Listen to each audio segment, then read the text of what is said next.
The Banshee's cry, harbinger of death, in the rolling green hills of Ireland, where mist clings to the valleys and the wind carries ancient whispers. There is a tale of a voice that no one wishes to hear. They call her the Banshee, a spectral woman whose mournful cry is said to foretell death itself. Her cry is not of anger or rage, but of sorrow so deep it chills the soul.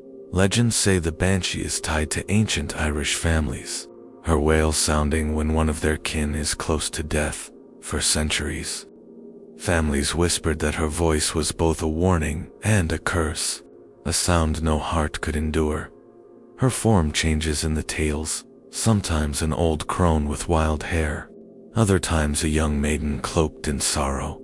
But in every telling, her voice remains the same, piercing, sorrowful, and unforgettable. The Irish countryside itself seems to hold its breath when the Banshee's cry echoes through the night. Those who have heard it say their hearts turned cold, as if touched by death itself. The cry is never random, it comes with purpose, tied to the destiny of those who soon will leave this world. In small villages, stories spread quickly of nights when the cry was heard and, soon after, a loved one was laid to rest. Some claimed to see her perched on a stone wall, combing her long hair with a silver comb as she wept. Others swore she appeared at windows, her face pale, her cries shaking the glass before vanishing into the mist. No matter where she was seen, her presence was never mistaken, her sorrow could not be denied. Legends tell that the Banshee is not evil, but a mourner, a spirit tied forever to grief. She does not kill, nor does she harm, but her cry marks the boundary between life and death. Those who believe say she follows families through generations, her wail passed down like a curse of ancestry. Some even say she loved these families once, and her weeping is the grief of a guardian turned ghost. Whether guardian or omen, her voice cuts through night air with a power no mortal could mistake.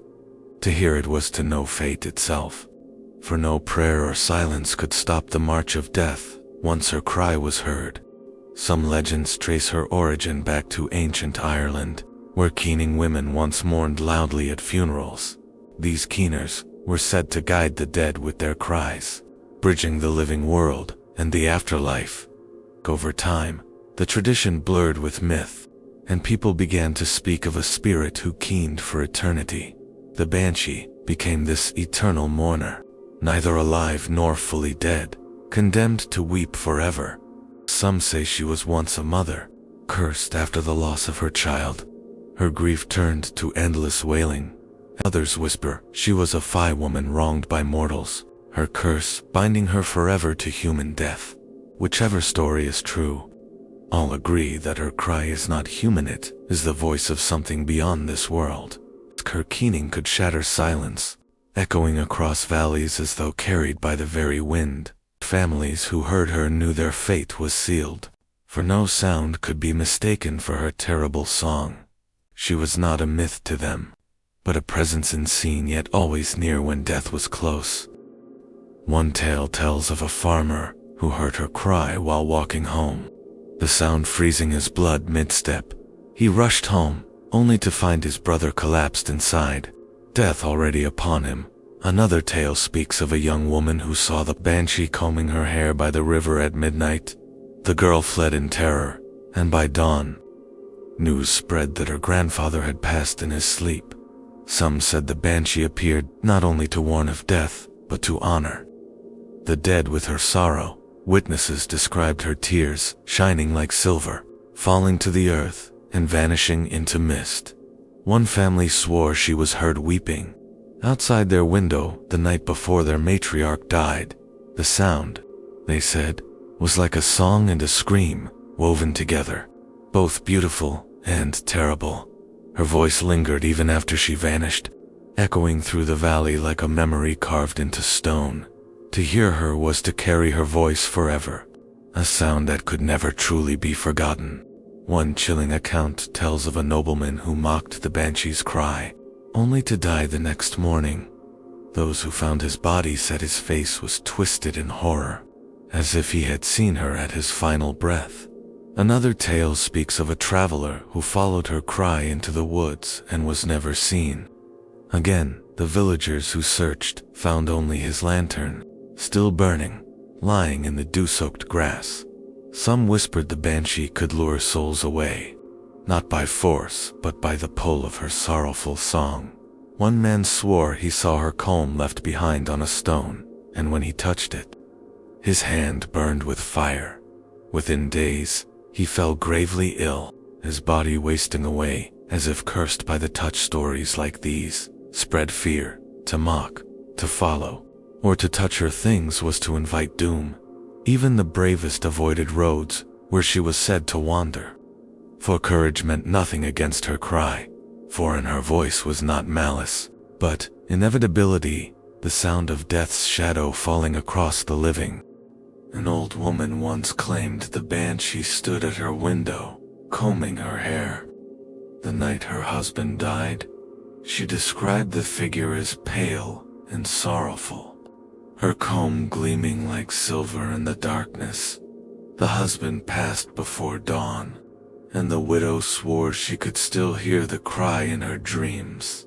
Another tale tells of a family cursed for generations, each death heralded by her piercing wail. The eldest son once tried to defy her, swearing he would break the curse with his courage. But when her cry echoed through the night, his strength faltered and his blood ran cold. The next morning, his lifeless body was found, eyes wide as if frozen in eternal fear. From then on, none dared to challenge her cry, for death always followed swiftly behind it. Families began to whisper that her voice was not a curse, but a duty to sing of death's approach. Her cry became a legend, a sound of grief that bound the living to the certainty of the grave. The cry of the banshee did not just herald death, it haunted the living long after. The grave was filled. Children grew up terrified of nights when the wind wailed, fearing it was her voice carried on the storm. Mothers soothed their little ones, whispering prayers, but their eyes betrayed a fear they could not hide. For when the cry came, sleep fled the household, and every creak of wood felt like an omen. Some spoke of dreams plagued by her wailing, where the sleeper awoke, gasping, certain death was near. Fathers would stay awake with weapons at their side, though no blade could cut the sound of her sorrow. In some families, the sound became tradition passed down like a curse, haunting them for centuries. They said to be born into such a family was to be born under the shadow of her voice. Even weddings and feasts were darkened by the fear that her cry might come before the night was done. Thus, her voice was not only a herald of death, but a shadow that lived in every heart to some. The banshee was not a curse, but a messenger, her wail a solemn duty, not malice. Her cry reminded people of life's fragility, a sound that bound them to the truth of mortality. Some priests called her a warning from God, a shadowed angel reminding souls to repent before death. Others whispered she was a cursed spirit, doomed to sing forever for sins she could never wash away. Her song, some said, was penance, a lament sung for every life she had touched in ages past. Yet, in her sorrow, there was also beauty of voice, so haunting that it left listeners weeping. Artists painted her as both terror and muse, a figure of fear and tragic inspiration. Poets wrote verses of her cry, describing it as both dagger and lullaby, both wound and healing, in every telling. Her cry was never the same, sometimes sharp with rage, sometimes soft with sorrow, but whether curse or blessing, she was always the same truth, a voice that walked with death. Even in modern times, stories of the Banshee have not faded, whispered still in Irish countryside pubs. Old men tell of nights when the wind carried a cry unlike any storm, chilling their blood. Some farmers claimed to hear her while walking home, her voice drifting over the fields at dusk. A driver once swore that, as he passed a lonely road, he saw her pale figure in the headlights. By the next morning, the man learned that a friend had passed in the night. In cities, too, stories linger. Apartment dwellers say they hear cries from alleys when death is near. Modern skeptics dismiss these tales, saying they are tricks of wind, imagination, or grief. Yet those who hear the cry insist its sound cannot be mistaken for anything of this world. They say her voice carries a weight that no storm, no bird, no beast could ever mimic. So the legend survives. From village to city, from past to present, her cry still walks among us. The Banshee is more than a ghost story. She is a cultural echo of Ireland's deep connection to death and memory.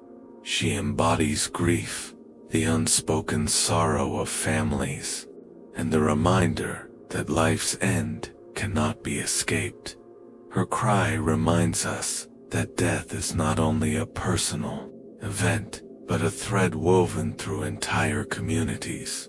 In some ways, she has become less a monster and more a guardian, warning of the inevitable. Unlike demons or vengeful spirits, she does not cause death. She only marks its arrival.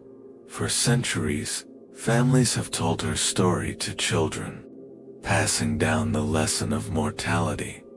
The cry of the Banshee, once heard, is unforgettable sound that clings to the soul. It is both mournful and beautiful, like a funeral song sung by the wind itself. Perhaps this is why she endures, not as terror alone, but as a symbol of life's fleeting nature. And so, when night falls over Ireland and the wind carries a strange cry, people still whisper, "The Banshee walks among us."